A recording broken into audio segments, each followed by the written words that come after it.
ओम नमो भगवते वासुदेवाय। श्री गर्ग संहिता 10 खंडात्मिका है ना।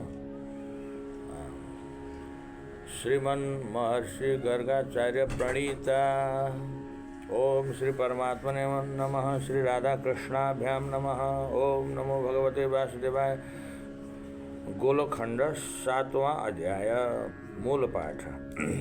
श्री नारद उवाच अथ कंसः प्रलम्बाद्यैरन्यैः पूर्वं जितैश्चतैः संवरस्य पुरं प्रागात् स्वाभिप्रायं न्यवेदयत्। संवरो यति वीर्योऽपि न युयोध स तेन वै चकार सौहृदं कंसे सर्वैरतिबलैः सह। त्रिशृंगशिखरे शेते व्योमो नाम्ना सुरो बली। कंसप्राद प्रबुद्धोऽभूत् क्रोध संरक्तलोचनः। कंसं जघान चोत्थाय प्रबलैर्दृढमुष्टिभिः। तयोर्युद्धमभूद्घोरमितरेतरमुष्टिभिः। कंसस्य मुष्टिभिः सोऽपि निःशक्तोऽभूद्भ्रमातुरः। भृत्यं कृत्वाथ तं कंसः प्राप्तं मां प्रणनामः। कंसस्य मुष्टिभिः सोऽपि निःशक्तोऽभूद्भ्रमातुरः। भृत्यं कृत्वाथ तं कंसः प्राप्तं मां प्रणनामः। हे देवयुद्धकाङ्क्षास्ते क्व यामि त्वं वदासु मे। प्रोवाच तं तदा गच्छ दैत्यं बाणं महाबलं। प्रेरितश्चेति कंसाख्यो मया युद्धदिदृक्षुणा।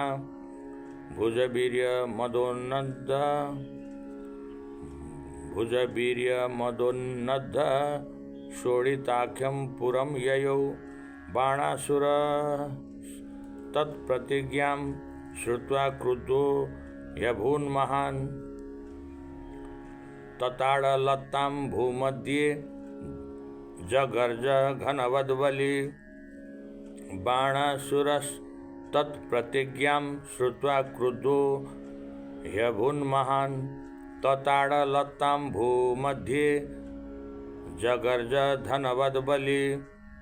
आजानुभूमिगां लत्तां पातालान्तमुपागतां। कृत्वा तमाह बाणस्तु पूर्वं चैनं समुद्धर। श्रुत्वा वचः कराभ्यां ता मुज्जहार मदोत्कटः। प्रचण्ड विक्रमः कंसः खरदण्डं गजो यथा। तया चोद्धृतयोत्खाता लोकाः सप्तलता दृढाः। निपेतुर्गिरयोनेका विचेलुर्दृढदिग्गजाः। युद्धं तमुद्यतं बाणं दृष्ट्वा गत्य वृषध्वजः। सर्वान् सम्बोधयामास प्रोवाच बलिनन्दनं। युद्धं तमुद्यतं बाणं दृष्ट्वा गत्य वृषध्वजः। सर्वान् सम्बोधयामास प्रोवाच बलिनन्दनं। कृष्णं विना परं चैनं भूमौ कोऽपि न जेष्यति। भार्गवेण वरं दत्तं धनुरस्मै च वैष्णवं। श्रीनारद उवाच इत्युक्त्वा सौहृदं हृद्यं सद्यो वै कंसबाणयोः। चकार परया शान्त्या शिवः साक्षान्महेश्वरः।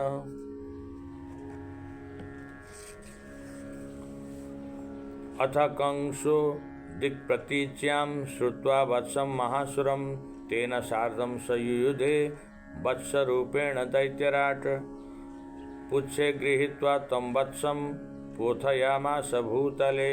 वशे कृत्वाथ तं शैलं म्लेच्छदेशांस्ततो ययौ। यन्मुखात् कालयवनः श्रुत्वा दैत्यं महाबलं। निर्ययौ सम्मुखे युद्धं रक्तश्मश्रुर्गदाधरः।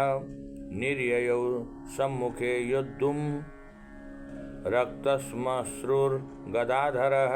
कंसो गदां गृहीत्वा स्वां लक्ष्यभारविनिर्मितां प्रक्षिपद्य वनेन्द्राय सिंहनादमथाकरोत् गदायुद्धमभूद्घोरं तदा हि कंसकालयोः विस्फुलिङ्गान् चरन्त्यो द्वे गदे चूडीबभूवतु कंसः कालं सङ्गृहीत्वा पातयामास भूतले पुनर्गृहीत्वा निष्पात्य मृततुल्यं चकारः बाणवर्षं प्रकुर्वन्तीं सेनां तां यवनस्य च गदया पोथयामास कंसो दैत्याधिपो बली गजांस्तुरंगान् सुरथान् वीरान् भूमौ निपात्य च जगर्ज घनवद्वीरो यदा जगर्ज घनवद्वीरो गदायुद्धे मृदाङ्गणे ततश्च दुद्रुवुर्म्लेच्छास्त्वक्त्वा स्वं स्वं रणं परं भीतान् पलायितान् म्लेच्छान् न जगानाथ नीतिमान् ततश्च दुद्रुवुर्म्लेच्छास्त्वक्त्वा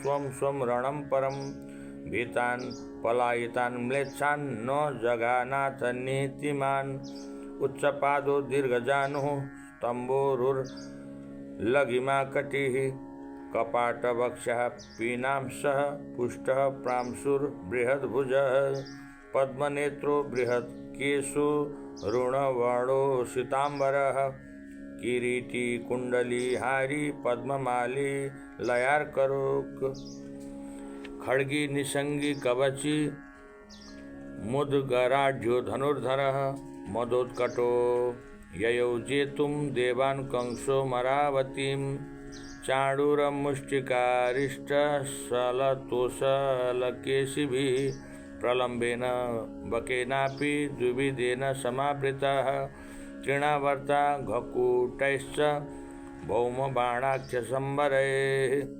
व्योमधेनुकवत्सैश्च रुरुदे सोमरावतीं कंसादीना गतान् दृष्ट्वा शक्रो देवाधिपस्वराट् सर्वैर्देवगणैः सार्धं युद्धं क्रुद्धो विनिर्ययौ तयोर्युद्धमभूद्घोरं तमूलं रोमहर्षणं दिव्यैश्च शस्त्रसङ्घातैर्बाणैस्तीक्ष्णैः स्फुरत्प्रभैः शस्त्रान्धकारे सञ्जाते रथारूढो महेश्वरः चिक्षेप वज्रं कंसाय शतधारं तडिद्युति मुद्गरेणापि तद्वज्रं तताडासु महासुर पपात कुशलं युद्धे छिन्नधारं बभूवः त्यक्त्वा वज्रं तदा वज्री खड्गं जग्राहरोषतः कंसं मूर्ध्नि तताडासु नादं कृत्वा थ भैरवं सक्षतो नाव वत्कंसो मालाहत इव द्वीपः गृहीत्वा स गदां गुर्वीमष्टधातुमयीं दृढां लक्ष्यभार समां कंसश्चिक्षेपेन्द्राय दैत्यराट् तां समापततिं वीक्ष्य जग्राहासु पुरन्दरः ततश्चिक्षेप दैत्याय वीरो नमोचिसूदनः चचार युद्धे विदलन् नरीन् मातलिसारथिः कंसो गृहीत्वा परिघं तताडांसे सुरद्विषः तत्प्रहारेण देवेन्द्रः क्षणं मूर्छामवापसः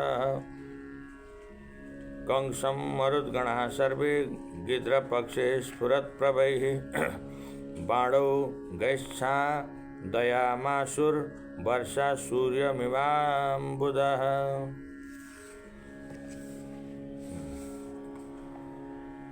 दोःसहस्रयुतो वीरश्चापं टङ्कारयन्मुहुः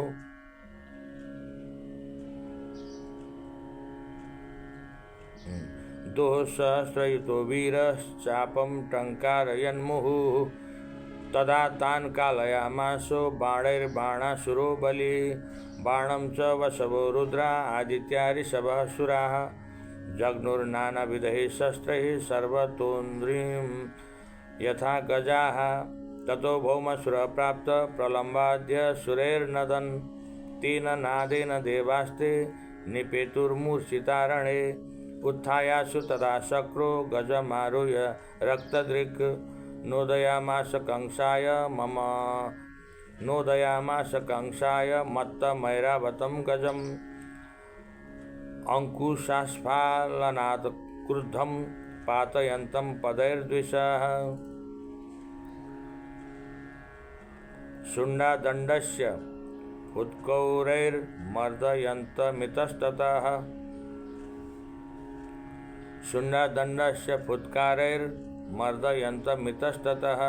श्रवन् मदं चतुर्दन्तं हिमाद्रिमिव दुर्गमम् नदन्तं शृङ्खलां शुण्डां चालयन्तं मुहुर्मुहुः घण्टाढ्यं किङ्किणीजालरत्नकम्बलमण्डितं गोमूर्धशयसिन्दूरकस्तूरीपत्रभृन्मुखं दृढेन मुष्टिना कंसस्तं तताड महागजं द्वितीयमुष्टिना शक्रं सजगान